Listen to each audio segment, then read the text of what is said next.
Jess, heart-hammering, bounds up the stairs, 2 at a time. She drops her backpack and rushes back downstairs to the study. With a desk on one wall and a whole shelf of trophies, it's a trophy room as much as an office, and Jess loves it.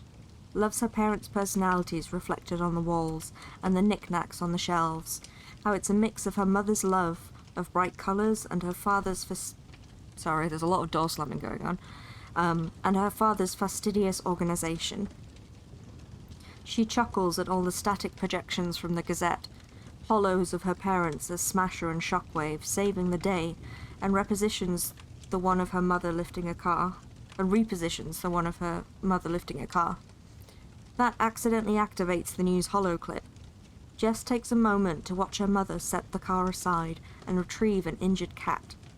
Wilton Lysander steps into the frame. His image flickers on the edge of the projection. And Smasher once again shows that big muscles also come with a big heart. Jess switches it off, and the holo freezes again on her mother's determined face and on her biceps bulging in the sleeves of her Smasher outfit. As Jess tidies the room, she looks at all the memorabilia and the special can't speak today, I'm sorry, and the special desktop with the League logo on it. Jess taps a numeric pattern on a hidden keyboard on the shelf. The bookshelf beeps and revolves, hiding all the superhero memorabilia. The new bookshelf displays holos of the trans on various vacations. There's one holo of a young Claudia carrying a 5-year-old Jess on her back, and the projection is frozen on the 2 of them laughing. Jess flicks it. The image comes to life. Claudia racing forward, holding Jess by the knees. "Come on, Jessie Bessie, let's fly," the miniature Claudia giggles. A bitter pang sweeps through Jess, but she takes a deep breath. No time for feeling sorry about her powers now. She's got a job interview. Jess syncs her DAD to the desktop projector and brings up the video application. She checks to make sure everything looks good. The background, the lighting, and fiddles with the camera to get the best angle and distance. Jess looks at the t-shirt she threw on this morning, a hilarious graphic tee that reads, "Master Mischief was right about the cheese." The shirt references an incident a few years ago when the villain drove her parents round the bend by stealing all the cheese products from every single Andover grocery store. A video of her dad ranting about what an awful crime this was went viral, but it turned out the cheese had been infected by a strain of mold that was deadly. Mischief had done something kind of heroic.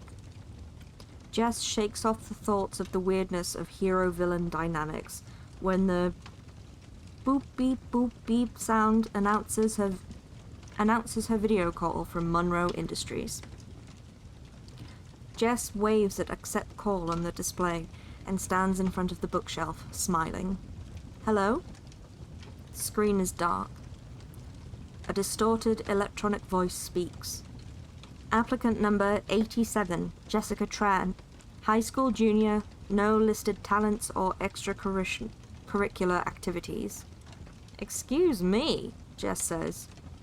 She can make out a blurry distortion, like someone moving in front of the camera, possibly a silhouette of a person sitting, but she can't be sure. The electronic voice warbles. "What's with this company? They're supposed to be a leader in the technology, and they can't seem to get their holocam to work. Well, the noise does sound like laughter. Maybe it's a good sign?" "I like your shirt," the figure says. Thank you." Jess pulls on her shirt. She should have changed, but she wasted too much time messing with the camera in the background. Seems to be okay, though, if the interviewer likes the slogan. "Alright, I decided I'm hiring you," the figure says. "Wait, what?" "Yes, good."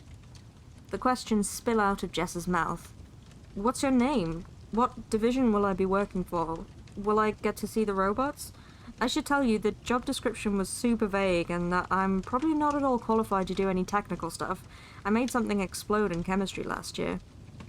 There's some electronic whizzing in the background, and Jess thinks she sees a spark or two as the robot? Person controlling a robot? An android with a new type of artificial intelligence? You can call me M for a start. Only if I get to be Bond, Jess says with a snort, and then realizes she's not supposed to know who Bond is. Referring to contraband vintage media is definitely not the way to look professional. Fortunately, the figure doesn't respond or react, and Jess exhales in relief. M it is, she says quickly. Regarding the other questions, the division you'll be working for is going to require the utmost discretion. I will tell you more, but you need to sign a non-disclosure agreement first, M says. You may have heard that Monroe Industries has had some financial setbacks recently.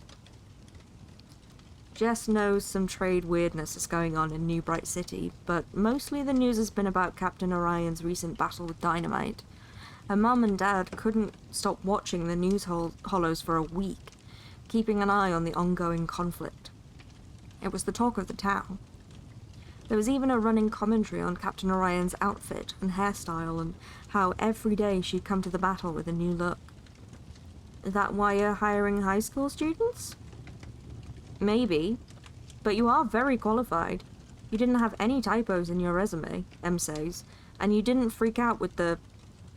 There's a blurry gesture that M takes to mean the Darth Vader thing they've got going on. She interrupts. Totally weird interview setup? You know, it's odd, considering you're a multi-billion credit industry. Yeah, well, it was at your convenience, so you didn't have to come into the office. We're downtown, it can be difficult for a high school student. We don't discriminate based on whether or not you have reliable transportation, M says. Okay, well, if you want to think about it, or if you want to visit me at the office, I'll answer any questions you want. M gives a downtown address, and Jess makes a show of dutifully writing it down. Something electronic sparks behind M, and M topples over with a metallic clink. Jess can hear some cursing, and then the call ends. Jess snorts, and then turns off the desktop projector, unsyncing her DED. She goes back to her room, shaking her head. The job would have been cool, but this seems like a joke. Maybe she should just apply to that sandwich shop downtown. At least she'd get discounted sandwiches. And it wouldn't really be that impressive on her college resume, but maybe if she somehow got to be like a manager. If she worked steady hours, wouldn't that show she was responsible? She just starts work on an outline for her history paper on the causes of the Third World War. She opens a new browser to look up more information about the nuclear meltdown sites and possibly some images, and then mooches around on the net and reads up on the latest comic book news. Her bedroom wall is covered in projections. Jess's outline, her history notes from class, articles about the disasters, but most of the hollows are images of Captain Orion, and Jess's favourite excerpts from the latest comic. Her DED chimes with a new message notification. To Jessica Tran, from M, Monroe Industries. Please disregard the interruption during our video interview. We had an electronic malfunction. Our company would be pleased to hire you for our office intern position. We are located at 3529 7th Street. Pay starts at 25 credits an hour, starting Monday. M. Attached is a short list of office duties, not much more detailed than in the job listing. Filing, sorting, answering phone calls, organizing. There's also an as-needed clause for various office duties. Jess rereads the email. Her heart skips a beat when she sees the pay rate. That's way more than double minimum wage, and Jess thought getting 9 credits an hour at the sandwich shop would have been great. Looking up Monroe Industries again, she searches experimental divisions, and then blinks. She finds many hollow pages. Apparently there's a whole bunch of archiving for old project that needs to be done, and there's a list of other mundane duties that anyone can do. Strange, Jess mutters. She swears they didn't have this section on the site yesterday. Maybe she just didn't see it before? Still, the job is worth checking out, and M did say they would answer any questions. Showing up for the first day isn't committing to anything if she hasn't signed any paperwork. Jess just wants to see what this is about. Jess sets down her stylus, shuts the textbook browser, and closes the outline for her paper. She yawns and then notices a new message blinking. From Emma, 8:42 p.m. Hey, how'd the interview go? To Emma, 8:43 p.m. Got the job. It's kinda weird though. The interviewer didn't show their face. From Emma, 8:45 p.m. Bad hair day. Jess laughs. That's not really a reasonable explanation, but they are a tech company. Maybe they were testing something.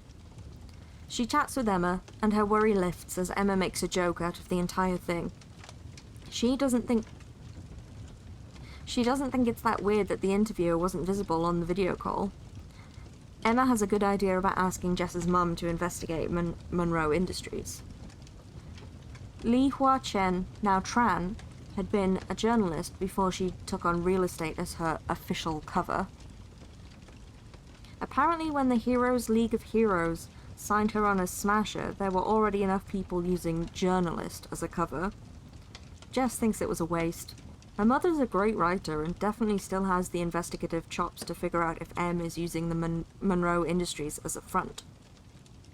Hey Mom? Jess finds her mom in the study, where she's got a communication link set up on her DED, and is apparently talking to Victor while he's out on patrol. Alright, see you soon, Li Hua says into her wrist with a note of exasperation in her voice. Dad find something to do? Jess asks. Her mother shakes her head. Apparently he tried to stop a robbery, but it was actually the owners of the house who locked themselves out. Jess can picture it. Her dad in full shockwave gear, giving the supposed robbers a speech on honesty and integrity. Is he really embarrassed? He's having a moment, flying over to the other side of town, buying your favourite sponge cake. I think he feels bad for being too hard on you at dinner the other day. Li Hua's eyes soften a bit, and she stands up to pat Jess on the shoulder. They don't touch much. Her family isn't big on physical affection. Li Hua's voice is sincere and even, as if she thought about how to say this for a while. We don't mean to come off that way, and we just want the best for you. And your brother doesn't mean... It's fine, Mum. Jess pats her hand, wondering if her mother would be weirded out by a hug. She settles for an appreciative nod. Her mother nods back, and Jess impulsively goes with a hug. Li Hua strokes Jess's hair. You know, if you don't get... I applied for a job, and actually got hired, but I wanted to see if you knew anything about the experimental divisions of Monroe Industries. It seemed kind of odd. Jess explains about the video interview and how strange the interview had been. Oh, that could have been the electronic firewall we have around the house, to prevent villains from hacking into our servers, you know? It's such a nice thing that the Associated League does for us to protect our secret identities. Jess nods and listens for a while about the heroic agency and how amazing it is, and finally is able to duck free and head back to her room. Flashing lights shine from under Brendan's bedroom door, and Jess considers asking about them, but keeps walking. An hour later into homework, her mother knocks on her door and pokes her head in before Jess can say anything. Hey, May. Jess bristles at the nickname. Her parents use it a lot, and she's the only one of their children that actually gets called the childhood nickname. She's not even the youngest. They didn't stop using it when Brendan was born, but he got to be Bren, so it's not that bad. I'm so proud of you for getting this internship, and with Monroe Industries too. The company does so well, nationally and overseas. It's a great start to be around all of those amazing and talented people. The experimental division checks out, definitely. They've had a few projects in Crystal Springs, and apparently now they're here. Li Hua smiles, her eyes alight. Thanks, Mum. I really appreciate it. Do you want me to take you shopping for work clothes? They want me to start on Monday, and I have some clothes from debate team last year that still fit. I'll just wear one of those outfits. Jess smiles at her mother, who nods back and ducks out of her room, closing the door behind her.